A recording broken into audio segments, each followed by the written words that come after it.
continues. Kevin, thanks. Americans are rapidly moving out of liberal-led cities, and the latest U.S. census data shows the mass exodus is intensifying, with the nation's capital, Washington, D.C., seeing the highest general population decline in 2021, dropping by nearly 3%. Distinguished Senior Fellow for Constitutional Studies at the Texas Public Policy Foundation, Dr. Carol Swain, joins me now to discuss. Dr. Swain, thank you so much for being here, as always. And with all due respect to my esteemed colleague who I'm anchoring with today, Kevin Cork, who lives in the district, unless you have to be there for your job at this point, why would anyone stay in D.C.? I agree. And I used to love to travel to D.C. And when I go there now, it is like a wasteland. And I try to avoid all blue cities. I try to avoid New York, California, Chicago. These are places that at one time I enjoyed visiting. And we know why people are fleeing. Some of them visit the red states and the red cities, and they see that we have freedom. They see that we have low taxes, better quality of life.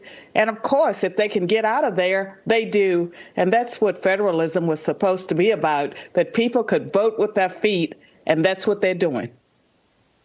Yeah, there's so much to do in D.C., so much great food, so much history, but, you got to really think about it. And it's not just D.C. Let's scroll the top 10 states in percent decline from last year to this year. Obviously, D.C. leading the pack, but look at that top 5. New York, obviously D.C. is not a state, but it is a district. New York, Illinois, Hawaii, California. There's your top 5. And Louisiana, Massachusetts, again, Republican governor in Massachusetts, but a very Democratic state. Why don't the leaders in these states change their policies that are ultimately forcing people to flee? Because they want big government. They get their directives from above. And when you talk about D.C. and you say it's not a state, well, they've been trying to become a state for a long time. They've been trying to have a governor and 2 senators. And can you imagine, the city is so poorly run, what the state would be like? And so these blue states run by Democrats are oppressive. People really don't want to leave there. They don't have freedom. They have poor schools. They have high taxes, high crime, substandard services. They go to the red areas, and, hopefully they won't try to change those red areas into blue states. That's my fear.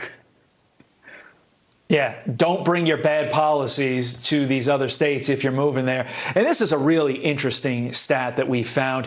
And again, drilling down now on cities, 9 out of 10 cities with the most black residents historically saw significant decreases since 2000. Again, we're scrolling this. The only exception really is Houston, but you see New York, Chicago, Detroit, Philly, Baltimore, LA, Memphis, Washington again, and New Orleans. Why is that happening, Dr. Swain? Because black people are just like white people. We're all Americans, and we care about the quality of life. We care about our children and our schools and about safety. And you may remember that 84% of black people did not support defunding the police.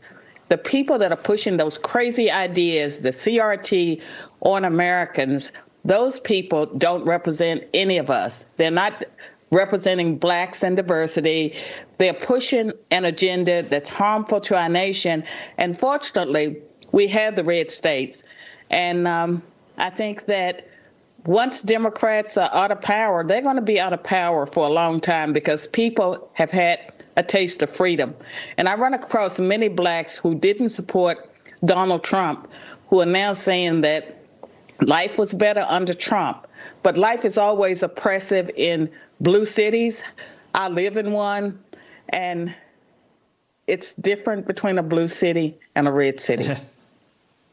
Yeah, to your point, Dr. Swain, all of my black friends, every single one of them wants the same things that I want. They want to be safe. They want their kids to be educated, and they do not want the police defunded. That notion that there's this fissure there is really propagated by the media, and it is wrong. Be sure to pick up a copy of Dr. Swain's book, Black Eye for America, How Critical Race Theory is Burning Down the House. Dr. Carol Swain, Happy New Year to you, my friend. Thank you very much. You too. Kevin, over to you.